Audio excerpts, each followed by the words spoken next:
नमस्कार दोस्तों, आप देख रहे हैं न्यूज नशा और मैं हूं आपके साथ अनु जैन रोहतगी।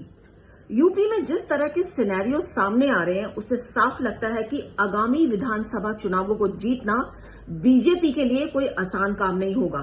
लोगों में योगी सरकार के लिए रोष बढ़ रहा है और ऐसे में सपा जो एक मजबूत पार्टी बनकर उभर रही है, खासतौर पर पंचायत के चुनाव में जो प्रदर्शन सामने रहा है, लग रहा है कि लोगों का रुझान सपा के लिए धीरे धीरे बढ़ रहा है और ये सपा के लिए अच्छी न्यूज है क्योंकि विधानसभा चुनाव अगले साल होने वाले हैं। सपा एक जो है मजबूत पार्टी बनकर ये चुनाव लड़ सकती है। तो विपक्ष अगर हम बात करें, और यहाँ पे एक प्लस पॉइंट सपा के लिए ये भी हो सकता है, डायरेक्टली इनडायरेक्टली कांग्रेस जिस तरह से बिल्कुल कमजोर पड़ गई है यूपी में, तो सपा के लिए ये भी एक अच्छी स्थिति हो सकती है अगर देखा जाए, क्योंकि वोट फिर कटने की बजाय एक जगह इकट्ठे होंगे। लोगों का विश्वास जिस पार्टी की तरफ होता है वो उसको ज्यादा वोट देते हैं। अगर कांग्रेस और सपा में एक लोगों को एक पता चलेगा कि हमें किसे वोट देना है, तो जाहिर सी बात है जिस तरह के हालात आजकल चल रहे हैं तो लोग सपा को ही चुनेंगे, क्योंकि उनको एक मजबूत पार्टी चाहिए, जो इस समय सपा उभर के सामने आई है। बात आज हम करना चाह रहे हैं कांग्रेस की, कि कांग्रेस में नहीं, जिस तरह से पंचायत चुनाव में कांग्रेस का इतना खराब प्रदर्शन रहा है। हालांकि कांग्रेस को लग रहा था कि प्रियंका गांधी को इंट्रोड्यूस कर एक मैजिक हो जाएगा उत्तर प्रदेश में, ऐसा कुछ नहीं हुआ। प्रियंका गांधी भी वहां आई, लेकिन पंचायत चुनाव में बहुत ही खराब प्रदर्शन रहा। और तमाम बातों की चर्चा आज हम कर रहे हैं कांग्रेस के वरिष्ठ नेता राशिद अल्वी जी से। राशिद जी, सबसे पहला ये जिस तरह का प्रदर्शन रहा है पंचायत चुनाव में कांग्रेस का, आपको लगता है कि ये खतरे की घंटी है? क्योंकि अगले साल विधानसभा चुनाव होने वाले हैं और जिस तरह से हम ये देख रहे हैं कि कांग्रेस के जो वरिष्ठ नेता है उनको एक तरह से दरकिनारे कर दिया जाता है, ज्यादा उनको उत्तर प्रदेश में भाव नहीं मिल रहा है, क्योंकि जब से प्रियंका गांधी आई हैं जो नेता हैं वो नजर नहीं आते हैं, विद्रोह ज्यादा हो जाता है। और इसका सिंधिया जो गए हैं बीजेपी में, एक बड़ा एग्जाम्पल ये है। तो किस तरह से आपको लगता है कि प्रियंका गांधी के आने से फायदा तो आपको कुछ नजर नहीं आ रहा, क्योंकि पंचायत चुनाव में आपने रिजल्ट देख लिए हैं, और दूसरी तरफ दूसरे नेता जो यूपी में बहुत ज्यादा सक्रिय थे वो भी इस समय साइड लाइन नजर आ रहे हैं। क्या कहेंगे आप? आपका ये सवाल कि कांग्रेस पार्टी के अंदर उत्तर प्रदेश में बड़े नेताओं को कॉर्नर कर दिया गया है, बेबुनियाद है। शायद एक भी नेता ऐसा नहीं है जिसे कांग्रेस पार्टी ने एडजस्ट ना किया। किसी को एआईसीसी में एडजस्ट किया है, कुछ लोगों को बहुत सारे प्रांतों का इंचार्ज बनाया है। ये कहना कि वो पर्दे से बाहर हो गए हैं, तस्वीर से बाहर हो गए हैं, बिल्कुल गलत है। उत्तर प्रदेश का असेंबली का चुनाव आएगा तो कांग्रेस पार्टी उत्तर प्रदेश में एक साथ होकर चुनाव लड़ेगी, इकट्ठा होकर चुनाव लड़ेगी।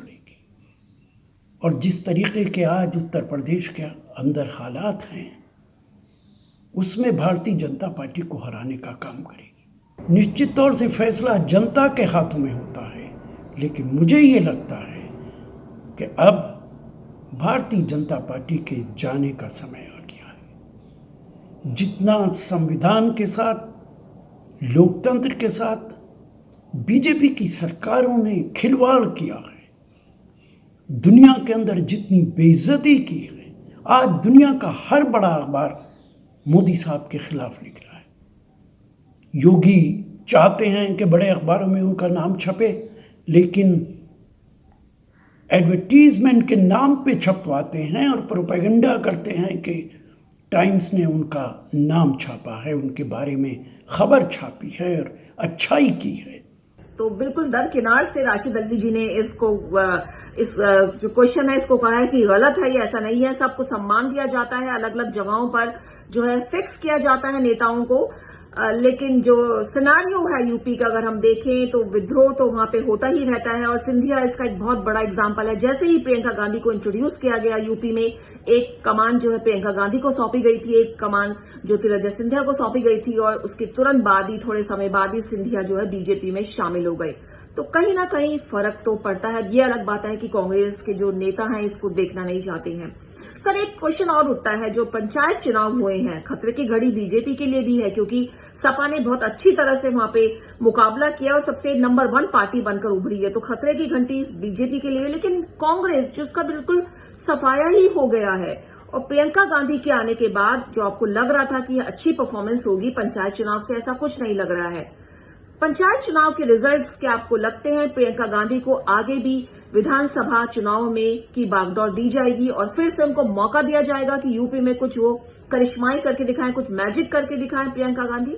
प्रियंका गांधी पर सवाल उठाने वालों से मैं कहना चाहता हूं, प्रियंका गांधी उत्तर प्रदेश जरूर देख रही हैं, लेकिन वो उत्तर प्रदेश की नहीं, पूरे देश की नेता। प्रियंका गांधी एक ऐसा नाम है जिसकी इज्जत पूरा देश करता है।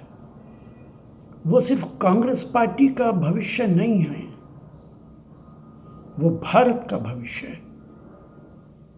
उत्तर प्रदेश के अंदर उनकी लीडरशिप में चुनाव होगा। इसका मुकाबला जिला पंचायतों के चुनाव से नहीं करना चाहिए।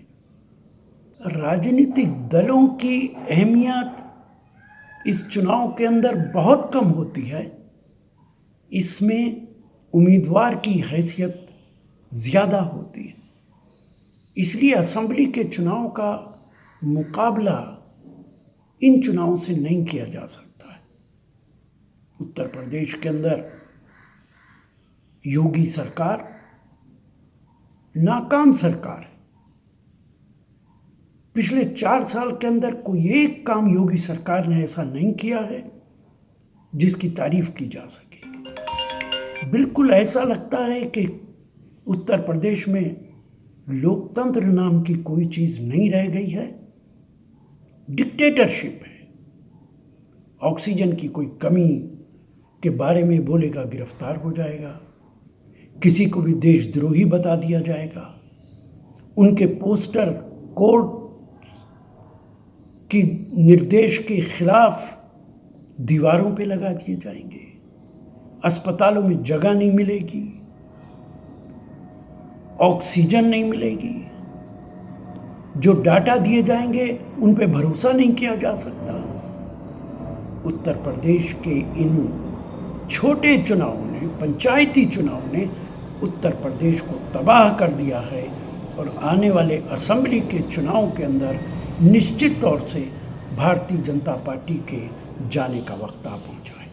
तो राशिद अल्वी जी साफ नकार रहे हैं इस बात को। उनका कहना है प्रियंका गांधी यूपी की बागडोर नहीं है, बल्कि देश को भी उनसे बहुत ज्यादा उम्मीद है प्रियंका गांधी को। और पंचायत के चुनाव को विधानसभा चुनाव से हम कंपेयर नहीं कर सकते हैं, और विधानसभा चुनाव में प्रियंका के हाथ में ही कमान बागडोर दी जाएगी और सब मिल करके जो है उत्तर प्रदेश की जो राजनीति है उसको आगे बढ़ाएंगे कांग्रेस की। लेकिन ये तो अब समय ही बताएगा दोस्तों कि आने वाले समय में क्या होगा। लेकिन अगर हम वर्तमान परिस्थिति की बात करें यूपी में, तो इस समय यूपी में जो सिनेरियो नजर आ रहा है बीजेपी के लिए भी कोई अच्छा संकेत नहीं है।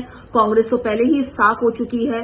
सपा के अखिलेश यादव को लोग पसंद कर रहे हैं। पंचायत चुनाव में जो रिजल्ट सामने आए उससे पता चल रहा है कि सपा एक अच्छी पार्टी बनकर दोबारा कमबैक कर रही है। और विधानसभा चुनाव में जाहिर सी बात, अगर इसी तरह का परफॉर्मेंस रहा तो बीजेपी को तो संभल कर रहने की जरूरत है, लेकिन साथ भी कांग्रेस को भी संभल कर रहने की जरूरत होगी, क्योंकि लोग बंटने की बजाय फिर कंबाइन होते हैं, वो एक मजबूत पार्टी को देखते हैं।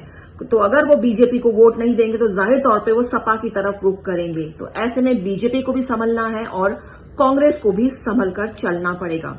दोस्तों, न्यूज नशा के जरिए कोशिश रहती है अपडेट टॉपिक पे आपसे बातचीत की जाए, एक्सपर्ट्स की राय ली जाए, नेताओं से बातचीत की जाए, जिससे कुछ क्लियर पिक्चर आपको पेश की जाए। इसलिए आप बने रहिए हमारे चैनल के साथ, न्यूज नशा के साथ, आदत हर खबर की।